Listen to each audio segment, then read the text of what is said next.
Bourse d'études partiellement financée au Canada. Alors, avec cette bourse d'études, tu pourras immigrer facilement au Canada. C'est une bourse d'études qui concerne uniquement le cycle licence. Donc, pour quelqu'un qui vient d'obtenir son baccalauréat. Alors, pour toi qui regarde cette vidéo et que tu connais quelqu'un qui a fraîchement obtenu son baccalauréat ou est en train de faire la terminale, juste partage-lui cette vidéo parce que la date limite de cette vidéo, c'est le 1er avril 2023. Et habituellement, les étudiants composent le baccalauréat, je crois, au mois de mai. Non, au mois de mai, la bourse sera déjà passée. Donc, cette opportunité doit se présenter principalement à ceux qui ont déjà obtenu leur baccalauréat. Donc, les amis, s'il vous plaît, likez et partagez cette vidéo au maximum. Alors, c'est une bourse d'études partiellement financée, autant pour moi. Le niveau licence, elle est ouverte pour tous les différents étudiants. Et la place, c'est le Canada. C'est pratiquement 15 jours pour pouvoir postuler. Alors cette partie-ci, je ne vais pas la lire, c'est à vous de la lire. On va aller directement sur les détails du programme. On dit Université Concordia d'Edmonton. Programme de premier cycle disponible à l'université.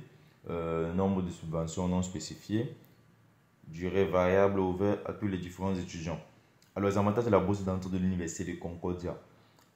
Les bourses d'entrée sont attribuées aux étudiants méritants au moment de l'admission ou pendant les études. Le programme de bourse d'entrée à l'université offre les bourses renouvelables garanties aux étudiants du secondaire qui présentent une moyenne minimale de 75%. La valeur de bourse varie en fonction de la moyenne de bourse du candidat. Alors voici les différents critères d'obtention de la bourse en fait. Alors je sais que habituellement en fait les pays africains les notes sont données sous forme de moyenne en fait. Par exemple, 10 sur 20, 15 sur 20, etc. Mais maintenant, lorsque vous allez postuler, cette université-ci là va convertir vos différentes moyennes sous forme de pourcentage et vous octroyer celle qui va avec vos notes en fait, celle qui va avec vos moyennes. Alors ici là, si tu as une moyenne entre 75 à 80%, tu vas obtenir une bourse de 1000 $ par an. Ce qui veut dire que sur 4 ans, tu vas obtenir 4000 $ en fait. Parce que ce cycle licence au Canada, c'est sur 4 ans. Si tu as une note entre 80% et 95%, tu vas obtenir une bourse de 1500 $ par an. Ce qui veut dire qu'en 4 ans, tu vas obtenir une bourse de 6000 $. Si tu as une bourse entre 95%, pratiquement 90%, tu vas obtenir une bourse de 2000 $ par an. Ce qui veut dire que sur 4 ans, ça va faire 8000 $. Donc, ainsi de suite, les amis. Alors, on va aller sur les programmes éligibles dans cette université-ci. Voici les différentes filières ou les différents programmes éligibles. Il y a la comptabilité, biochimie, biologie, entreprise, études canadiennes, chimie, gestion des conflits, gestion des données, la santé, finance, français, l'histoire, leadership, marketing, mathématiques, etc. Donc c'est ça les amis. Voilà tous les différentes filières disponibles. Donc vous pouvez mettre pause sur la vidéo et pouvoir consulter toutes ces différentes filières-là. Éligibilité à la bourse d'entrée de l'université Concordia d'Edmonton. Alors les amis, j'ai un petit message à vous passer déjà. Joyeux Noël à vous et bon début d'année 2023. Alors désormais, il est possible de faire des publicités à travers cette chaîne YouTube. Donc si vous avez peut-être des produits ou des services que vous proposez, juste contactez-moi et on fera cela ensemble. Alors, on va continuer. Éligibilité à la bourse d'entrée de l'université Concordia d'Edmonton. Pour devenir éligible aux bourses d'entrée de l'université, les candidats doivent être des étudiants entrant leur première année d'études postsecondaires directement après l'école secondaire. Ça veut dire quoi? Qu'après que tu aies obtenu ton baccalauréat, tu n'as pas fait d'études postsecondaires, donc tu n'es pas allé à l'université. Bon, pour toi qui aimais aller à l'université, tu n'es pas obligé de postuler avec ces différents diplômes-là. Donc, ils ne sont pas obligés de savoir que tu es allé à l'université. Peut-être pour quelqu'un qui a eu son baccalauréat, qui allait faire 1 an ou 2 ans à l'université. Alors, on dit l'école secondaire Concordia considérera également les candidats qui ont pris un congé entre l'école secondaire et les études postsecondaires. Ça veut dire, par exemple, tu as obtenu ton baccalauréat et tu n'as pas eu la possibilité d'aller directement à l'université. Ou soit peut-être tu as obtenu ton baccalauréat, tu allais faire 1 an. Comme je t'ai dit, tu n'es pas obligé de leur dire ça. Alors, on dit obtenir des crédits de niveau universitaire pendant ses études secondaires. Bon, quelqu'un qui étudie à au collège, par exemple, ou au secondaire, mais qui a fait certaines matières universitaires. Bon, dans certains pays, c'est possible. Je ne crois pas qu'en Afrique, c'est possible. Alors, suivez un programme non agréé d'un établissement d'enseignement postsecondaire et a obtenu un crédit de transfert au moins. Alors, on dit inscrire au programme maintenant un diplôme en art, gestion, etc. Bon, peut-être certaines personnes qui ont fait un programme, qui est des études en art, de gestion ou de sciences.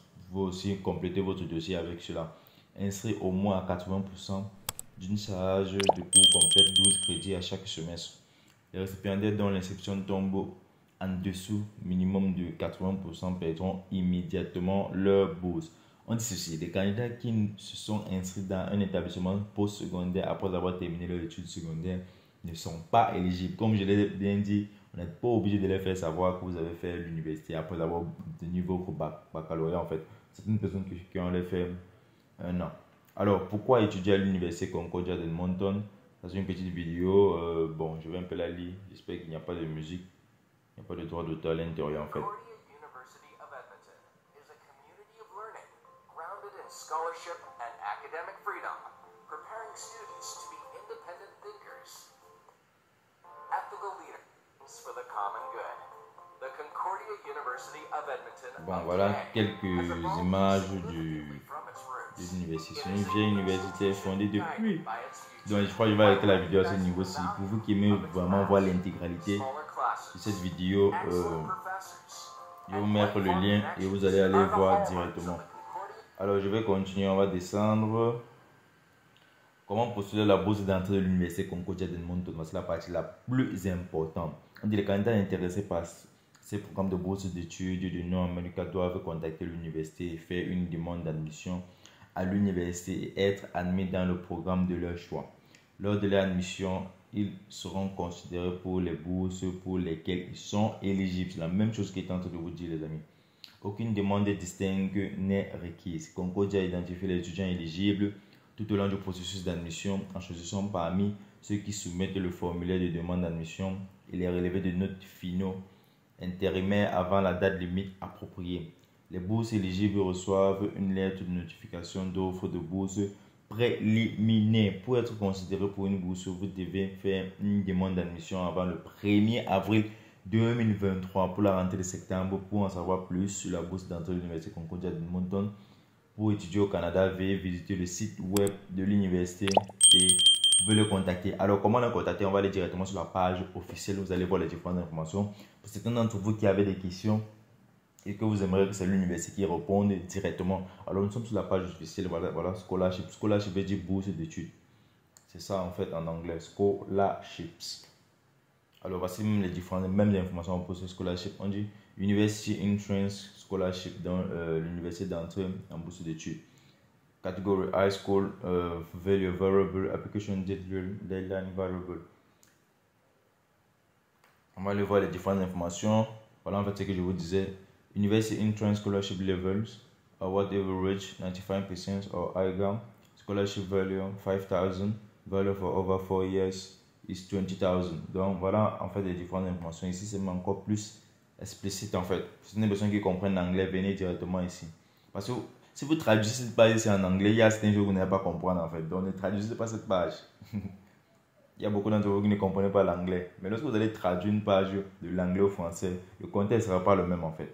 Alors comment les contacter? Vous venez sur le bas de la page ici. On dit What if I have questions? Contact a financial health advisor in the financial health and award office. Voici leur numéro de téléphone directement. Donc ça pouvait l'enregistrer, ça peut être un numéro WhatsApp, quoi que ce soit, ou bien vous pouvez l'écrire sur leur email. Donc je vous conseille ces deux ici, l'email et le phone number. Bon, le toll free sont les numéros fixes en fait. Ceux-ci sont les numéros fixes, les numéros de bureau. Donc voilà comment les contacter les amis. Alors les amis, j'espère que les différentes informations que j'ai partagées dans cette bourse d'études vont vous aider. S'il vous plaît, si tu regardes une vidéo et que tu n'es pas éligible, soit peut-être tu postules pour une bourse et qu'on ne te prend pas, partage cette opportunité à une autre personne. Vous avez des frères, des cousins, des voisins, des amis, des oncles, des tantes. Donc partagez ces différentes vidéos-là à vos différents frères qui sont en train, qui viennent d'obtenir leur baccalauréat en fait et qui ne savent pas quoi faire. Voilà une opportunité pour eux d'émigrer facilement et la demande de visa serait facile en fait. Lorsque tu obtiens une bourse d'études de l'université au Canada, la demande de visa c'est juste une formalité parce que l'université t'a déjà accepté en fait. Donc les amis, j'espère que vous avez aimé cette information. J'espère que vous avez aimé le contenu que j'ai partagé dans cette vidéo. Si tu aimerais bénéficier des opportunités comme celle-ci, par exemple des bourses d'études entièrement financées qui couvrent même le billet d'avion, la location, les frais de subsistance, etc. Juste consultez cette chaîne YouTube. Il y a pratiquement plus de 30 vidéos à propos des bourses d'études internationales. Alors moi, c'est Franck pour la de la chaîne étudiant en Chine du Nord. Pour de la page Facebook étudiant en Chine du Nord. Si vous avez des soucis et que vous avez besoin d'accompagnement pour ces différentes bourses, juste contactez-moi pour cela. Je vais vous aider. Alors sur ce, je vous souhaite bonne fin de fête d'année et portez-vous bien. Big up.